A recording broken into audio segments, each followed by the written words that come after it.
आज आम पाचिला मीठा आंबर गोटे आउ गोटे रेसिपी बनैबा जेहेतु खरा दिनटा पलई जीवो आ खरा दिनटा पलई गला परे वर्षा दिन आसीजिवो आ पिलामानकु थोड़ी ना आ आमे देई परिबा आइसक्रीम ना से माने खाइला आ देह पई भलो।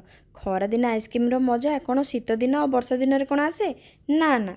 देखो मु आज बहुत यूनिक तरीका रे गोटे आइसक्रीम बनैबी। आइसक्रीम तो नुहे कुल्फी बनैबा से मु कौन कली आंब को बहुत भल भाव सफा कर नेली तापरे गोटा आंबर जो टाकू अच्छी टाकू को यही भाव में टिके बाहर करनबा चारिपट साइड छुरी टिके कट करनबा टिके हल्का हो पर ताकू बहुत भल भाव में रगड़ी ताकू बाहर करने को पड़ो। यही टाकू बाहर करवाटा हूँ सब बहुत बड़ डिफिकल्ट काम कहीं सी जो तल पटू लगिकी थी ना आंब सहित बाहर करला बेले को टिके समय दरकार हुए आ टिके ट्विस्ट करी करी करी करी आकु बाहर करने को पड़े। ये टिके टाइम टेकिंग थिला किंतु खाइबा को जते यमी आ सेते देखिबा को डिलीशियस। आउ मु आर टेस्ट कौन कहबी आपन को छुआ मान को जदि दे देबे ताले गोटी गोटी आंबर कुल्फी खाई नेबे से माने। तो यही रेसिपीर ना हो स्टफ्ड मैंगो कुल्फी कहीं आम ए स्टफ कराबो। तो यही भाव सेम प्रोसेस रे मु दीटा आंब को करने आंब दुईटार टाकू दीटा को बाहर कर सारा पर भीतर पटू टिके टिके साइज करनबा जेहेतु आमर स्टफिंग रहिबो। स्टफिंग रहिबा समय रे जदि ठीक शेप रे आमर जदि स्टफिंग रहिबो ताले काटला बेले को बहुत ही सुंदरिया देखा जिवो आ इवनली देखा जिवो। यही सेम प्रोसेस रे से आंबर मध्य बहुत भल भाव सफा करबा परे एई टाकू रे जते सब आमर आंब रस लगे आंब रस को सेपरेट करनबा कहीं टाकू तो यूज हेनी ना। तो टाकुरे लगी आंब रस को बाहर करनबा पर यही आंब रस सहित आउ सब किछि एड करनबा। मु केमती भाव में आर स्टफिंग बनाऊँ आपण मान सहित शेयर करी।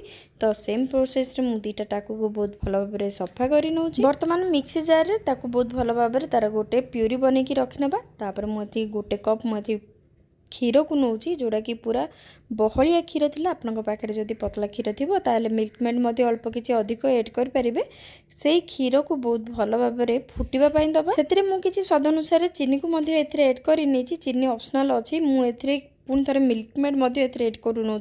आप जब मिल्क मेड एड करेंगे ना चीनी को एड करतुनि चीनी को जब एड करा अधिक मीठा हो जोड़ा कि मु बनई जोड़ा स्टफ मैंगो ये कुल्फी रे टिके मीठा अधिक हो जाता।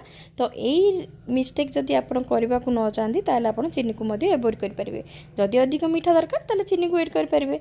तापर आम बाटिकी जोड़ा प्यूरी रखाई मैंगो जूस को एड कर एड करने तार कंसिस्टेंसी ये भाव किसी थिकनेस को आसीजा पूरा ठंडा हाँपाई दबा पूरा पूरी ठंडा हाँपापर आमर जो मैंगो रू बाहर कराइला टाकू से टाकू जो बाहर कराइला या बहुत भल भाव में फिल करनबा आमर कुल्फी मिक्सचर रे जेहेतु पूरा आमर पड़ी मिल्क मेड पड़ी क्षीर पड़ी आंब पड़ी। तो ये सब पड़वा आमर कुल्फी बनब केते सुंदर ताकू पूरा होल ओवरनाइट ताकू डीप फ्रीजर रिफ्रिजरेट करनबा डीप फ्रीजर करने पर देखूँ केते सुंदर भाव में आमर कुल्फी बनी सारी एवं धरी भी होनी एत जोर से ठंडा भी लगुच।